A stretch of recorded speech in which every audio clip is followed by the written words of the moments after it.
Hello అండి, ఎలా ఉన్నారో? నేనైతే బాగున్నాను. మీరు కూడా బాగుండాలని నేను మనస్ఫూర్తిగా కోరుకుంటున్నాను. ఇంకా నా సబ్స్క్రైబర్లు అందరికీ చాలా థ్యాంక్స్ అండి. నన్ను దగ్గరగా అయితే 500 దగ్గర దాకా అయ్యింది. నా సబ్స్క్రైబర్లు అందరికీ ఇలా సబ్స్క్రైబ్ చేసుకుంటానే ఉండి ఇలా సపోర్ట్ చేస్తూనే ఉండండి మీరు, సరేనా? సబ్స్క్రైబ్ చేసుకున్న వాళ్ళు లైక్ చేయండి, సబ్స్క్రైబ్ చేసుకోలేని సబ్స్క్రైబ్ చేసుకోండి మర్చిపోకుండా. లాంగ్ వీడియో మీకు నచ్చినట్టే ఉంటుంది, చూడండి.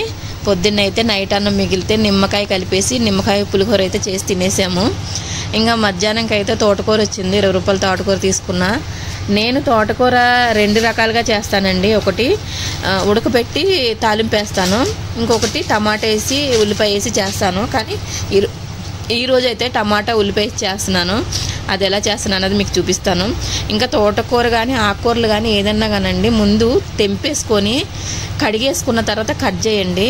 అది అలా నేను కూడా తెలియనప్పుడు ఫస్ట్ కట్ చేసేసేదాన్ని, తర్వాత కడిగేదాన్ని. కానీ అలా కడగొద్దంట, దాంట్లో ఉన్న విటమిన్స్ అన్నీ పోతాయంట.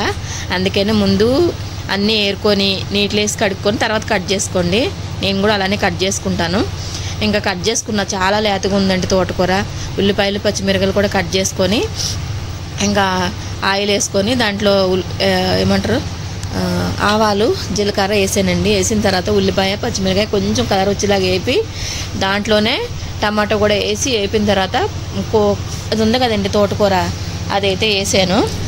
ఇంకా ఎవరన్నా కానీ ఫస్ట్ టైం చూస్తే సబ్స్క్రైబ్ చేసుకోవడం మర్చిపోవద్దు, సరే అండి? ఇలా చేసుకోండి, తోటకూర చాలా బాగుంటుంది. ఏ కూరలు అన్నా కానీ ఆకుకూరలు తినలేని వాళ్ళు కూడా తింటారు ఇష్టంగా, కూరలాగే ఉంటుంది.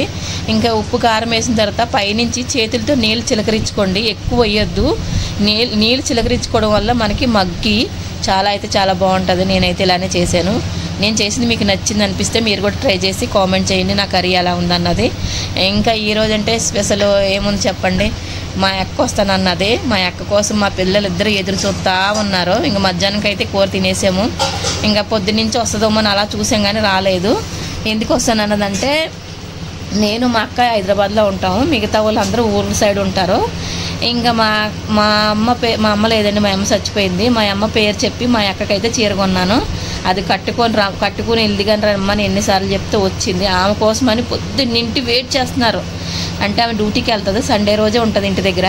ఇంకా సాయంత్రం చేసి వచ్చింది. చూడండి ఎలా వెయిట్ చేస్తున్నారు వాళ్ళు పెద్దమ్మ కోసము. ఇద్దరు వెళ్ళి తీసుకొస్తున్నారు. ఇంకొచ్చిన తర్వాత మా అక్కకైతే చీర ఇచ్చాను. అంటే మా అమ్మ పేరు చెప్పి పెద్దది కదా కట్టుకుంటుందని ఇచ్చాను. ఇంకా మా అక్క చీర అయితే కట్టుకుంది. సేమ్ నాకు లాంటి చీర తీసుకున్నాను.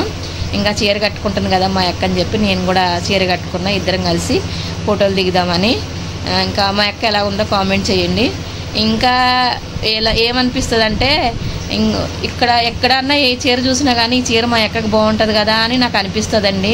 మీకు కూడా అలా అనిపిస్తుందా? కామెంట్ చేయండి. నాకు నా మనసుకైతే అలాగ అనిపిస్తుంది. మరి మా అక్కకు కూడా అలా అనిపిస్తుందో అనిపి తెలియదు, కానీ నాకైతే ఏ చీర చూసినా ఈ చీర మా అక్కకి బాగుంటుంది కదా అన్న ఫీలింగ్ ఉంటుందండి.